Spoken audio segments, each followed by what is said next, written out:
Hello students of class 12th. Today's we describe and provide short notes about human health and disease. Human health and disease.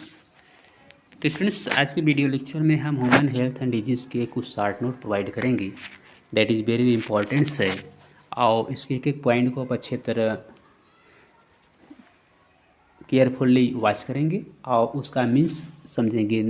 अगर उसका means आपको clear नहीं होता है तो आप हमारे इस पर कमेंट भेजेंगे, उसका हम आपको आंसर प्रोवाइड करेंगे। So let us start point wise. Firstly we see आप ए गुड हेल्थ।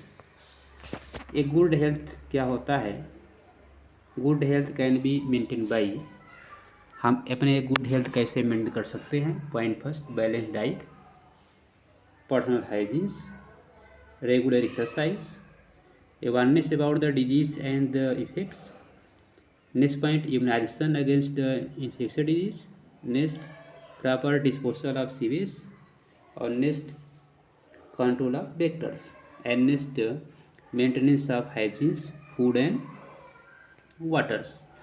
तो इसमें इतने पॉइंट्स हैं जिससे हम अपना हेल्थ जो है टेक केयर कर सकते हैं, हेल्थ एक अच्छा कर सकते हैं। That is very very important points. Point first, second, third, fourth, fifth, six, seven and eights. Next, what is disease. कभी के क्वेश्चन से आता है व्हाट इज डिजीज। तो students be provides that is disease.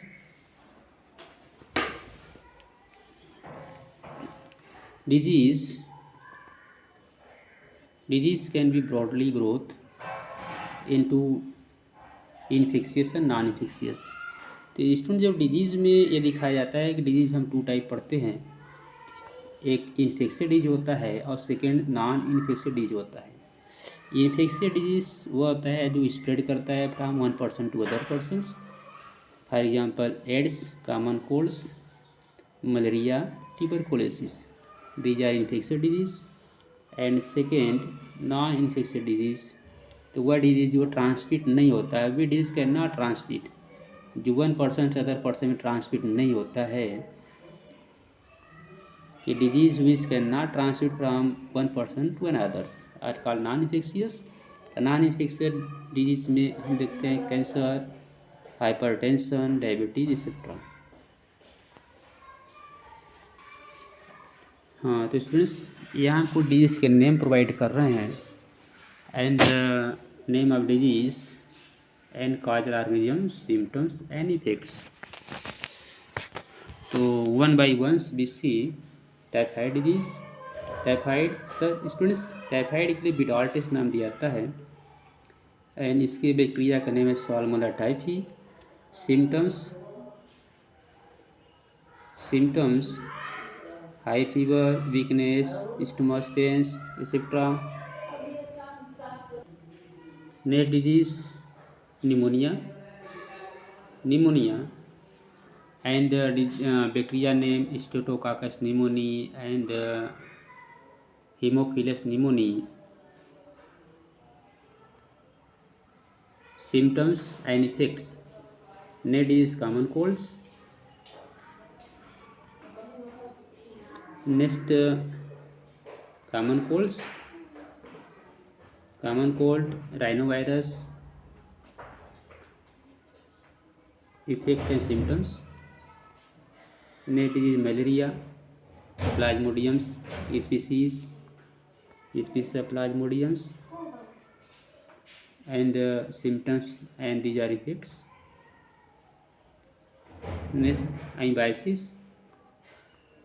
Antibiotics, antibiotica that is agents. Symptoms abdominal pains and so on. And effects, need is ascariasis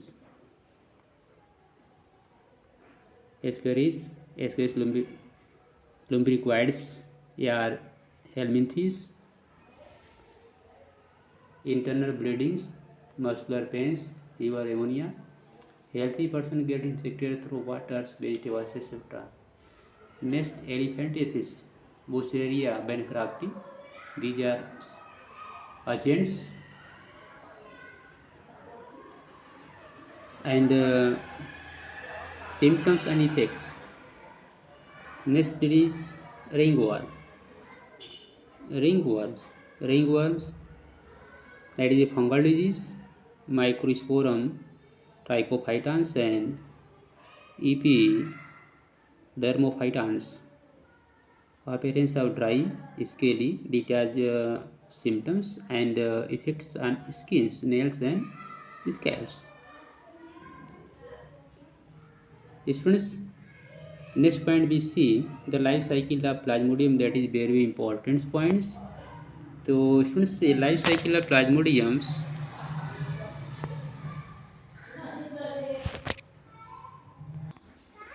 हाँ students, life cycles of Plasmodium, you see that plasmodium are digenetics, life cycle in humans and mosquito.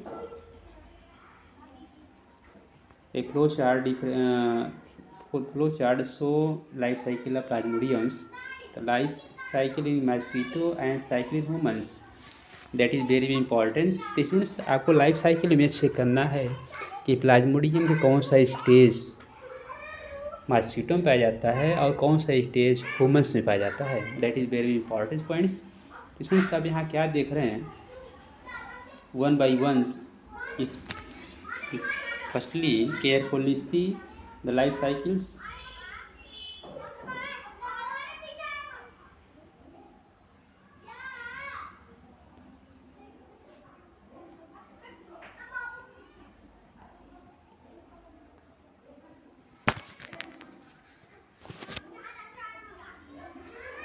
तो students इस तरह से life cycle जो Plasmodium का है very importance है, NCERT में भी ये दिया है, हम इसको शॉर्ट नोट में इसको प्रोवाइड कर रहे हैं, जिसमें आप यहाँ देखेंगे कि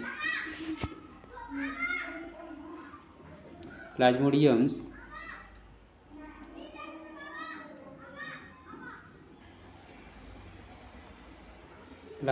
इंटर द ह्यूमन बॉडी, जो प्लाज्मोडियम्स ह्यूमन बॉडी में इंटर करता है as small sporocytes through the bite of infected female anopheles. जब स्पोरोसाइट ह्यूमन बॉडी में एंट्री करता है मॉस्किटो के थ्रू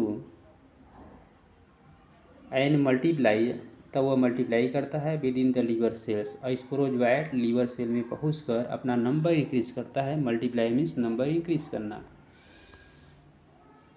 ओके। लेटर इसके बाद attack the RBC, liver cell से स्पोरोजोइट जो है ये आरबीसी पर अटैक करता है एंड रप्चर द रिलीज, और आरबीसी को रैप्चर कर देगा, ब्रेक कर देगा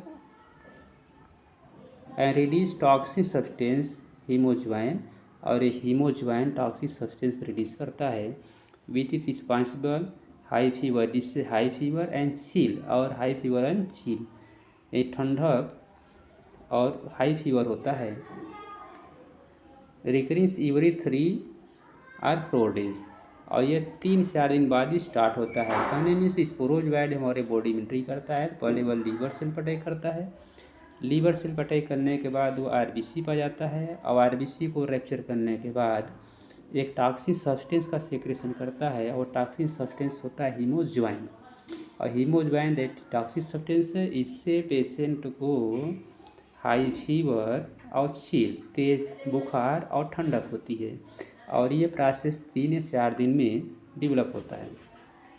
इस तरह से हम कहते हैं कि malaria parasite require 2 host, malaria parasite के 2 होस्ट होते हैं, humans and Anopheles mosquito to complete their life cycle.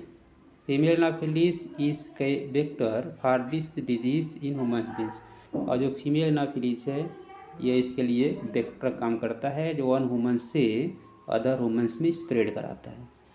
तो स्टूडेंट्स आज के वीडियो में जो हमने प्रोवाइड किया है उसको केयरफुली वॉच करेंगे, और नेक्स्ट वीडियो में हम इसके डिजीज़ के नेक्स्ट पार्ट को शो करेंगे शॉर्ट फॉर्म में। So thanks.